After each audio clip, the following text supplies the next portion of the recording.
우리가 창세기 내용을 쭉 계속해서 보고 있습니다. 창세기 내용을 다시 한 번 더 정리해 보면 창세기는 전체가 50장까지 있죠. 1장에서 11장까지는 네 가지 큰 사건, 창조, 타락, 홍수 심판, 인구 분산, 그리고 12장에서 50장까지는 네 명의 위대한 인물, 아브라함, 이삭, 야곱, 요셉. 한 명을 더 들자면 유다. 이건 여러분 이제 자다가도 옆에 콕 찌르면 튀어나올 수 있도록 그렇게 알아놓으시면 좋겠습니다. 그러니까 지난주에는 이 땅의 사람들이 하나님께서 사람들을 지으셨음을 한탄하셨을 정도로 타락으로 치달을 때 거기 물들지 않고 믿음을 지킨 노아와 그의 가족들이 방주를 짓는 모습까지 살펴보았습니다. 오늘은 그 노아와 가족들이 또 온갖 짐승들이 그 만든 방주 안에 들어간 이후에 실제로 하나님의 말씀처럼 이 땅에 홍수가 일어나는 말씀을 함께 나누려고 합니다. 먼저 우리 읽은 본문 말씀 보시면 7장 6절입니다. 7장 6절 말씀 잘 따라오시기 바랍니다. 홍수가 있을 때 노아가 600세라. 대홍수가 있었을 때 시기를 노아의 나이가 600세였음을 밝히고 있죠. 따라서 이제 노아의 방주도 600세 이미 완공이 되었던 것입니다. 우리 지난 주에 살펴봤듯이 그 아들들이 태어났을 때가 노아가 500세가 된 이후에 태어났다고 그랬죠. 그 아들들이 함께 도왔다면 적어도 한 20세 이상 돼야 도울 수 있는 거 아니겠어요? 그런 거 보면 방주를 만드는 시간이 큰아들 셈이 20세였다면 한 80년 준비되었을 것이고 그보다 더 나이가 많았다면 더 짧은 시간 되겠죠. 7절 노아는 아들들과 아내와 며느리들과 함께 홍수를 피하여 방주에 들어갔고 정결한 짐승과 부정한 짐승과 새와 땅에 기는 모든 것은 하나님이 노아에게 명하신 대로 암수들씩 노아에게 나와 방주로 들어갔으며, 그리고 지난주 함께 말씀드렸죠. 노아의 방주에 탄 사람들이 노아와 노아의 부인, 그리고 세 아들 셈과 함과 야벳, 그리고 각각의 부인들, 이렇게 하면 전체가 8명의 식구가 되는 것입니다. 그리고 이제 정결한 짐승은 여기서는 그냥 한 쌍씩 이렇게 되어 있지만은 또 우리 앞에 봤던 말씀 보면 정결한 짐승은 7쌍씩 들어가게 합니다. 그 부정한 것들은 이제 2쌍씩, 새들도 7쌍씩 그렇게 들어가죠. 나중에 여러분 왜 그렇게 했는가 하는 게 이제 홍수가 끝난 다음에 나옵니다. 홍수가 끝난 다음에 노아가 하나님께 제사를 드리죠. 그때 정결한 동물들 중에서 제사를 드리죠. 죽여버리면 그때 적개가 들어갔으면은 생명이 끝이 나는 거잖아요. 그리고 이제 방주에 나왔을 때 먹을 게 없잖아요. 1년 동안 물에 담겨 있었으니까 당장에 뭐 나무 열매도 없을 것이고, 그럴 때 우선적으로 육식을 허락을 하십니다. 그러려면은 이제 정결한 그 동물들 중에서, 정결한 동물이라는 게 여러분 이제 우리 레위 가면은 먹을 수 있는 식물 그 동물들 있죠. 소나 염소나 뭐 이런 것들, 양들, 정결한 그 동물들은 7쌍씩 들어가게 하는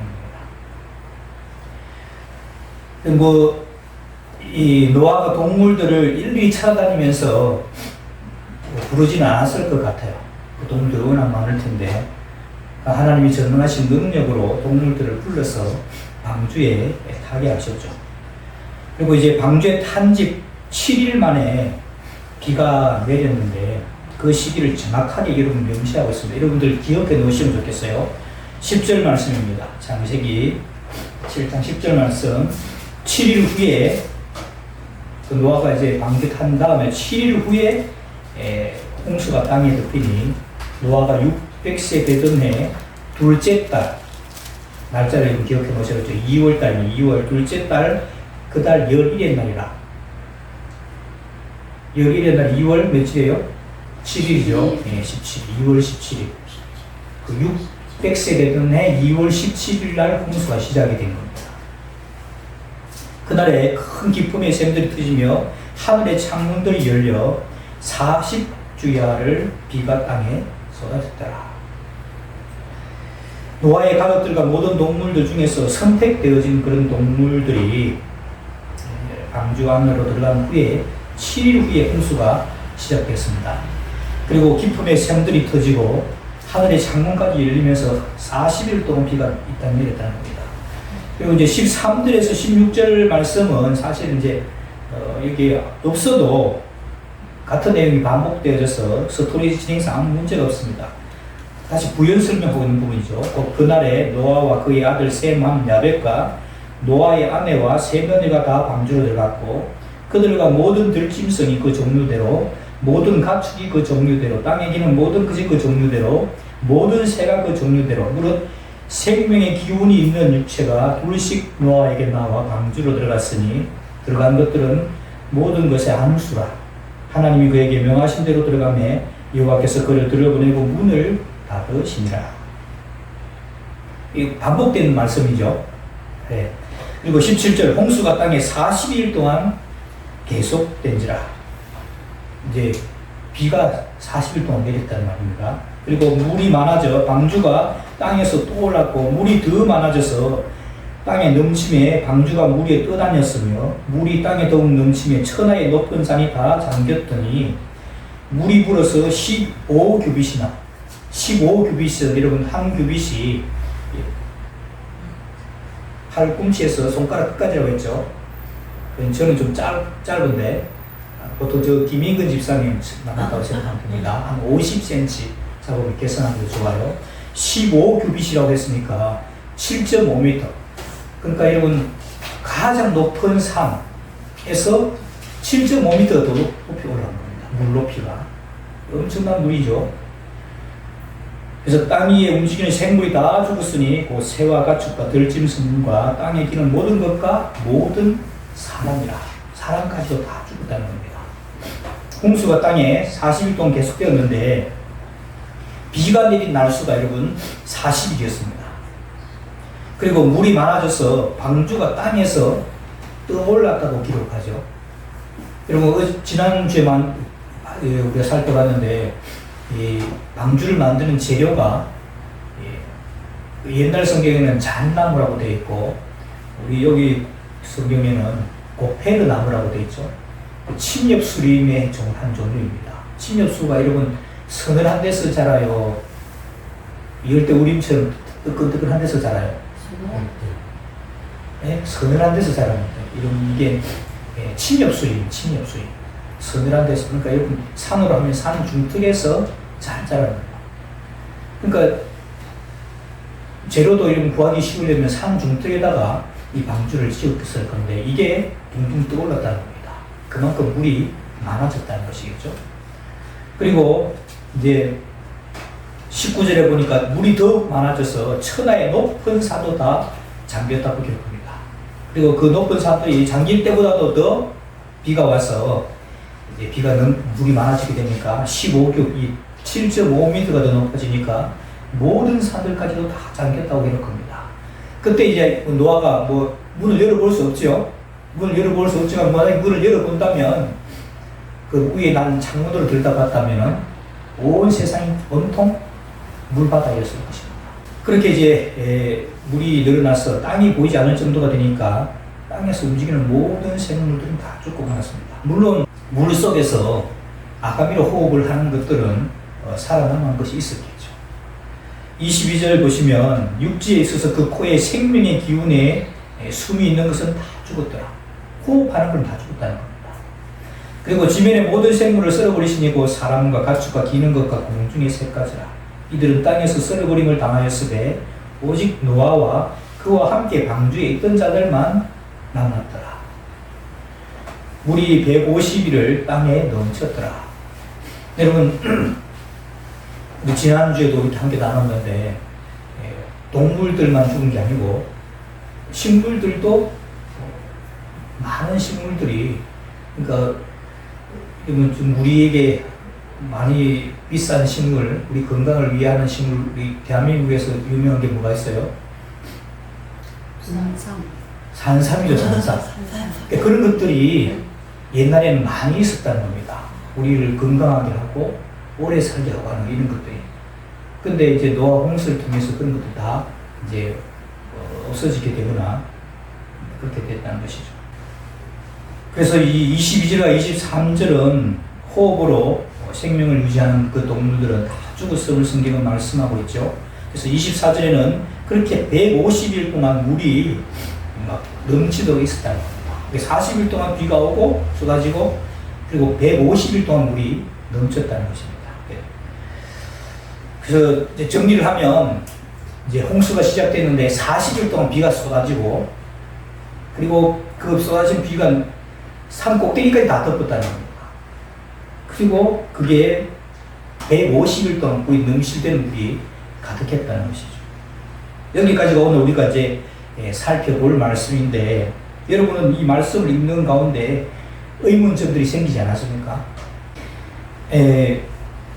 저는 이제 여러분이 의문점들이 생기는 겁니다. 노아 홍수 때하고 지금의 지형이 다르겠긴 하겠지만 여러분 그때는 산들도 있고 바다도 있고 강들도 있었습니다. 근데 오늘 성경이 말씀하는 정도의 홍수가 형성이 되려면은 그리고 이게 한 지역에 우리가 지금 홍수 나잖아요. 중국에도 홍수 나고 홍수가 나는데 이런 그 국지적인 그런 홍수가 아니고 전 지구를 덮는 그런 홍수인 겁니다. 근데 지구적으로 이게 물이 많아져서 그 산들이 지금 제일 높은 게 8,000m가 넘잖아요, 지금. 그거하고 다르다 할 때 2,000m라고 할지라도 만약에 여러분 2,000m를 덮으려면 그 물이 여러분 산부터 덮어요, 바다부터 덮어요? 바다부터 덮는 겁니다. 바다부터 덮어와가지고 산까지 가려면 여러분 물이 엄청나게 얼마나 많아야 되겠어요? 그 여러분 생각 안 하고 읽었죠? 그런가 보다 하고 읽었을 텐데 생각을 하고 하면 이게 여러분 그게 불가능한 겁니다. 그리고 이제 만약 설사 그렇게 물이 많아졌다 할지라도 그 물이 여러분 다 어디로 갑니까? 지구상의 공간이 딱 한정되어 있는데 그 물이 다 어디로 가요? 그러니까 이런 과학자들이 이 성경을 읽으면 이게 그만 거짓말이라는 겁니다. 이해를 못해요. 말도 안 되는 이야기라고 과학자들이 노아의 홍수를 잘 믿지 못합니다. 여러분들 의문이 안 생겼는지 모르겠는데 이제 우리가 생기는 의문점들을 해결해 줄 수 있는 이제 새로운 가설을 하나 여러분들에게 소개해 드리려고 합니다. 제가 뭐 발견한 이론은 아니고 지금 소수의 사람들이 주장을 하고 있는 이론인데 저는 충분히 가능성이 있다고 봅니다. 땅에서의 증거들을 나중에 보고 우선 여러분 주보사의 간지 보시면 달의 사진이 나오죠. 그 그림을 보시면 주보사의 간지에 그림을 보시기 바랍니다. 이 보면 달의 사진이 있는데 두 개가 나오죠. 왼쪽에 있는 것은 우리가 늘상 보는 달의 한 표면입니다. 그리고 오른쪽은 우리의 육안이나 망원경으로 볼 수 없는 달의 반대편의 부분이에요. 달도 지구처럼 자전도 하고 공전도 합니다. 스스로 돌면서 또 공전해요. 우리 지구를 돌고 있습니다. 근데 이게 자전주기하고 공전주기가 똑같아요. 그래가지고 돌면서 우리 지구를 돌기 때문에 우리는 항상 달을 볼 때마다 같은 면만 봅니다. 이해되세요? 네. 달이 우리한테 보이는 건 똑같은 면만 보여줍니다. 그래서 왼쪽에 이 달의 표면만 우리에게 보이는 거예요. 그 오른쪽에 그걸 어떻게 볼 수 있느냐? 못 봅니다. 지구에서는 못 봐요. 그럼 어디서 볼 수 있어요? 인공위성을 쏘거나, 그 우주 속으로 로켓가 가서 거기서 촬영을 한 게 이겁니다. 그러니까 여러분, 인공위성이 발사되기 전에는 이게 지구 뒷면에 이런 게 있었는지도 몰랐다는 것이죠. 그래서 우리가 볼 수 있는 달의 표면은 매끈합니다. 이쁘죠? 그게 이제 토끼가 개수나무 아래에서 이런 뭐 절구통을 짚든지 이런 우리 상상을 하잖아요. 근데 우리가 볼 수 없는 부분 그쪽에는 공포천생이 있습니다. 보이죠? 도둑도둑 돼 있는데 그 도둑도둑 돼 있는 것들 이제 둥글게 돼 있는 거 이게 여러분 작게 되어서 그렇지 이게 한 지름으로 하자면 우리나라 한반도만 하는 작게 된 게 이게 여러분 크레이트라고 운석이 달에 떨어져 충돌하는 흔적입니다. 그걸 크레이트라고 해요. 그래서 조금 큰 점들 있죠. 이게 중간중간 보면 큰 점들이 있는데 이건 이제 한반도 크기만 하다고 합니다. 달에는 공기도 없고 바다도 없죠. 그러니까 그 흔적이 그대로 고스란히 다 남아 있습니다. 어디에? 달에 우리가 볼 수 없는 반대편에 그대로 다 남아 있는 겁니다. 달에만 여러분 운석이 떨어진 흔적이 있는 것이 아니라 지구에도 운석이 떨어진 흔적이 남아 있습니다. 하지만 지구에는 지구를 둘러싸고 공기층이 있죠. 공기층이 있고 또 바다도 있어서 바다에 떨어지면 흔적이 남아야 안 남아요? 안 남죠. 그래서 많지는 않지만 지금 현재 우리 지구상이 전체를 보면 한 150개 정도의 운석 충돌 흔적이 남아 있습니다.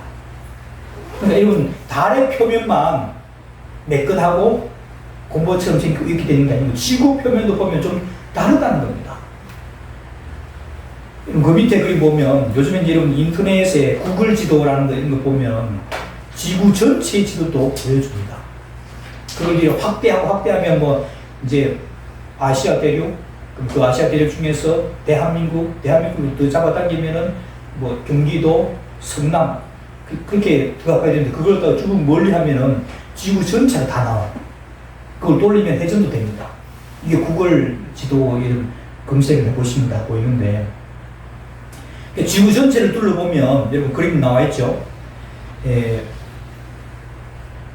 그 태평양이 있는 곳하고 그 태평양의 반대편하고 비교해서 그림을 볼 수가 있습니다. 그 보시면 태평양 반대편이 보이는 곳은 육지와 바다의 비율이 육지가 70%라면은 바다는 한 30% 됩니다. 근데 태평양이 보이는 곳, 태평양이 있는 그곳은 그 비율이 육지가 10%고 바다가 90%가 넘습니다. 그러니까 이건 좀 이상하지 않습니까? 이 바다가 너무 많다. 그런 생각이 들죠.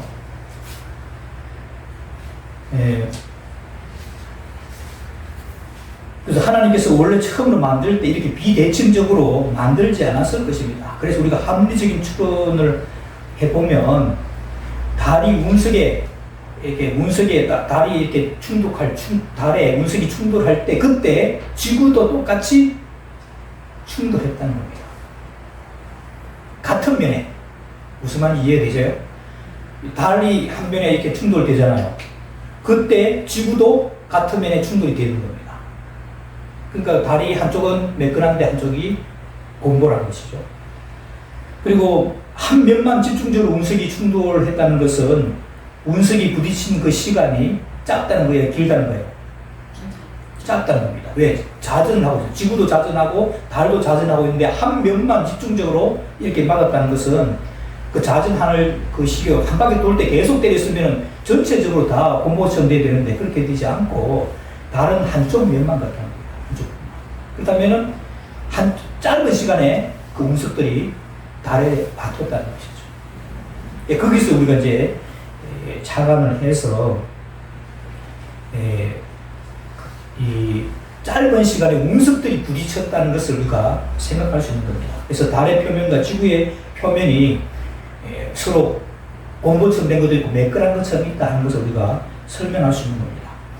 그럼 다음 그림 보시면 중간 그림을 한번 보시죠. 다음 페이지에 중간 그림을 보시면요. 태양계가 나오죠. 태양계 보입니까? 태양계를 보면 맨 왼쪽에 있는 그게 태양입니다. 태양은 엄청나게 커서 이제 잘 보이지 않죠. 태양이 있고 태양으로부터 시작해서 수, 금, 지, 화, 목, 토, 천, 왕성, 해왕성까지 있죠. 근데 화성과 목성 사이에 소행성 때라고 있습니다. 여러분요, 화살표라고 빨갛게 되어 있는 부분 있죠. 이 소행성 때가 있는데, 거기 보면 옛날에는 거기에 행성이 있었던 것처럼 화성과 목성 사이에 간격이 커요. 그 사이에 소행성 때가 있는 겁니다. 학자들은 그 소행성 자리에 옛날에 행성이 있었다고 봅니다. 그리고 그 언젠가 이 행성이 폭발을 해서 지금의 소행성 때를 이루고 있다고 봅니다. 그 행성이 언제 폭발했느냐? 바로 이 노아의 홍수 시대 때 폭발을 했다고 보면은 아구가 다 맞아떨어집니다.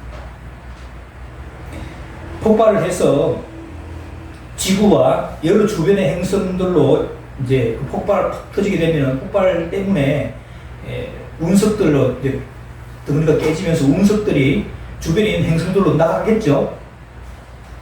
달에도 가고 지구에도 가고 화성에도 가고 목성에도 가는 겁니다. 왜? 언제? 짧은 시간. 빵 터지면서 그 짧은 시간에 가는 거죠. 그 길어봐야 뭐 몇 시간에서 한나절 정도. 지구가 또는 달이 자전을 할 그 짧은 순간 한 면에만 부딪힐 수 있도록 그때 터진 겁니다. 그래서 폭발을 해서 지구가 여러 행성물로 이게 또 일부가 돌진하고 남아있는 것이 지금의 소행성 때를 이루고 있다고 보면 충분히 이해가 됩니다. 오늘날도 이런 이 소행성 때에서 이탈한 게 이제 지구에도 인력이 있죠. 인력이 끌면은 이탈된 것들이 인력에 의해서 끌려옵니다. 그래가지고 우리 대기권을 돌파하면서 불에 타죠. 그걸 우리는 뭐라고 말합니까? 유성이라고 하나요. 별똥별. 그 별똥별도 소원도 비립하잖아요. 가끔씩 이제 그게 조금 큰 게 떨어지면은 다 타버리지 않고 덩어리가 땅에 떨어지기도 하죠. 그러면 이제 그게 이제 뭐 옛날 진주에 떨어져가지고 그게 뭐 몇 억씩 갈리기도 하고 그렇게 일단 그런 뉴스도 나왔었는데, 이 노아의 홍수 때는 그렇게 한두 개가 떨어진 것이 아니라 지금의 태평양을 형성할 만큼 엄청난 소행성이 운석들이 떨어지게 된 것입니다. 그 운석들이 떨어질 때 그 우리 지구에는 어떠한 일들이 일어나는가, 엄청난 일이 벌어지게 되는데, 이런 운석들이 떨어지게 될 때 일어나는 일에 대해서 충돌식에 발생하는 일, 그 부분 있죠. 그 부분에서 소개하고 있는 겁니다. 첫 번째, 여러분, 운석이 충돌하게 되면 뭐 작은 거 말고 우리 별똥별 같은 이런 거 말고 큰 덩어리들이 떨어지게 되게 되면 그 충격에 의해서 이런 그 영화도 나왔죠. 아마겟돈이라든지 딥 임팩트라든지 이런 영화들이 나온 겁니다. 충돌에 의해서 너무 큰 거 떨어져 버리면 지구 폭발해 버립니다. 근데 너무 큰 거 말고 작은 것들이 여러 개가 많이 떨어지게 되게 되면 그게 이제 바닷물에 많은 바닷물에 툭 떨어지게 되면 바닷물이 그 충격에 의해서 팍 벌어지고 큰 해일이 일어나게 됩니다. 해일. 그리고 여러분 그 사천 도시의 고열과 엄청난 규모의 수증기가 발생하게 되는데, 이런 고열이 막 사천 도시 되면 그 물이 다 전발돼 버리겠죠. 물이 있을 강이라든지 바다가 있었으면 물이 다 전발돼 버릴 겁니다. 그럼 그 전발된 게 이제 위로 올라가잖아요. 위로 올라가면은 우리 이제 대기권 형성하고 있는 거 보면 10,000m 정도 가면은 영하 한 50도 됩니다. 수증기가 올라가다가 그 10,000m 정도에 가서 그 찬 거하고 부딪히게 되면 어떻게 되겠을까? 수증기 층이 물로 변화버리는 거죠. 엄청난 양이 전 지구적으로 덮었던 게 이게 물로 변해지니까 40일 동안 비가 내리치는 겁니다. 충분히 이해가 되죠. 그리고 높이 10km, 10km면 상상이 안 되죠. 10,000m입니다. 10,000m 정도의 이 지각 쓰나미가 형성이 됩니다. 네. 해일이라고 그렇게 하잖아요. 네, 해일이라고 그렇게 하는데, 이 바다 물뿐만 아니라 바다의 바닥까지도 이렇게, 지금 이런 큰 홍수가 나면은, 산사태 같은 게 나면은 토사가 밀어내는 거 이런 거 보셨죠? 그와 같은 일들이 바다 쪽에서 일어나게 됩니다. 이게 일어나서 이제 충격을 없는 데 쪽으로 이렇게 퍼져나가게 되죠. 근데 태평양 쪽에 집중적으로 이렇게 부딪히잖아요. 그러니까 여기에서 퍼져나가게 되는 겁니다. 어디로? 그 충격이 없는 쪽으로 이렇게 퍼져나가게 되겠죠. 그렇게 하면은 그 방향이 양쪽 방향으로 가게 되는데, 이 태평양에서 출발해서 미국 서부 해안으로 밀려가고, 그게 여러분 지금의 그 그랜드 캐년 들어보셨죠? 안 가보셔도 이런 사진으로 많이 보셨을 건데, 와, 저기 한번 가봐야지 하는 분들 많았을 텐데, 이 그랜드 캐년 이것들을 이룰 수 있는 게, 그때 이런, 이게 한 번만 되는 게 아니고, 운석 때 여러 번 때리잖아요. 파도 치는 것처럼 팍팍팍 때리기 때문에 한 번 가서 덮이고, 또 가서 덮이고 해가지고, 그렇게 덮인 게 얼마나 형성되는가. 1700m가 층이 형성됩니다. 어떤 경우는 한 층이 300m가 되는 것도 있어요. 한 층이. 그렇게 해서 생성되어진 게 이 그랜드 캐년이라고 볼 수 있는 겁니다. 그리고 그 쓰나미는 양방향으로 가게 되는데, 이제 미국 이 서부에서 동부를 넘어서 유럽을 지나서 이 아라라산까지 가는 겁니다. 또 한 방향은 이제 일본, 한국 이걸 넘어서 중국을 넘어가지고 또 역시 이 아라라산 쪽으로 이렇게 가게 되는 거죠. 이렇게 여러분 그림에 나와 있죠. 반대편에서 충격이 있으니까 그 충격에 의해서 큰 해일이 지각 해일입니다. 지각 해일이 일어나서 가게 되는데, 이렇게 하면 이제 이 아라라산 쪽으로 이렇게 차오르게 되는 겁니다. 그리고 지구 위에 전체는 뭐가 내려요? 비가 내려요. 비가 막 내리고, 이게 차오르고, 비가 내리고. 이렇게 하니까 이제 이 아라라산이라든지 방주를 만든 이 근처에는 홍수가 나서 온 지면이 다 덮이고, 거기다가 산까지도 다 덮여지고, 둥둥 떠오르게 되는 거예요. 성경에서 말씀하는 거하고 똑같은 현상이 벌어지게 되는 거죠. 그래서 이 동서양 방향으로 지각 해일이 아라라산까지 차오르게 되고, 지구 전체는 규모 한 30 정도. 이런 규모였으면 7.5 지진이 크냐 하면 뭐 건물도 거의 다 무너져 버리죠. 터키라든지 이런 데 지진이 나면 보니까 7.5, 8 이 정도 되니까 막 건물 다 무너져 버리는데, 7.58 이게 아니고 30 정도, 30 지진 강도가 그 정도 돼서 일어나고, 그리고 한태평양 그 해안선을 따라서 화산들도 폭발하게 됩니다. 그래서 지금의 한태평양 조산대가 형성되게 된 것이죠. 그때 여러분 식물들은 팍 덮이면서 열하고 함께 덮여져야 석탄이 됩니다. 그리고 열하고 함께 덮여지고 했을 때 동물들은 매몰돼서 석유가 되는 겁니다. 지금 여러분 나무들 한 10m 밑에 파묻어 놓으면 석탄 될까요, 안 될까요? 안 돼. 다 썩어버립니다. 안 돼. 이렇게 짧은 시간에 고열과 함께 파묻히게 돼야 이게 석탄이 예약되고 석유가 되는 것이죠. 그리고 이때 생성된 지층에는 해양생물 화석들도 만들어지게 됩니다. 짧은 시간에 이런 일들이 이루어져야 화석이 생기게 되는 겁니다. 그럼 여러분 우리가 이제 이런 것들을 생각해 보면 그 지구과학이라든지 이런 것들 다시 공부해야 될 것 같아요. 엉터리들이 많습니다. 이 범람했던 물이 150일 이후에 되면 이제 우리 다음 주에 보겠는데 물이 점점 감소하게 됩니다. 150일이면 몇 달이에요? 5달. 40일 동안 비가 오고 해일이 일어나고 하면서 물이 많아졌던 것이 범람했던 거 이게 이제 차츰 물이 없어지겠죠. 그 물이 다 어디로 갑니까? 원래 있던 곳으로 갑니다. 원래 어디서 왔어요? 바다에서 왔고 해일에서 왔었으니까 이제 원래 있던 곳으로 다 가게 되면 되는 거죠. 그리고 이제 바다에 큰 쓰나미가 있기 전으로 가게 되고 충격으로 움푹 펴진 그 태평양 그 일대는 바닷물이 이렇게 큰 바다를 이루게 되는 것이죠. 그러면서 이제 땅에서 코로 숨쉬는 모든 동물들은 거의 다 멸종하게 되는 겁니다. 이걸 여러분 노아의 홍수를 이제 합리적으로 설명을 하려면 이렇게 할 수 있는 겁니다. 여러분 뭐 운석 충돌에 대한 이야기들을 과학자들도 많이 하죠.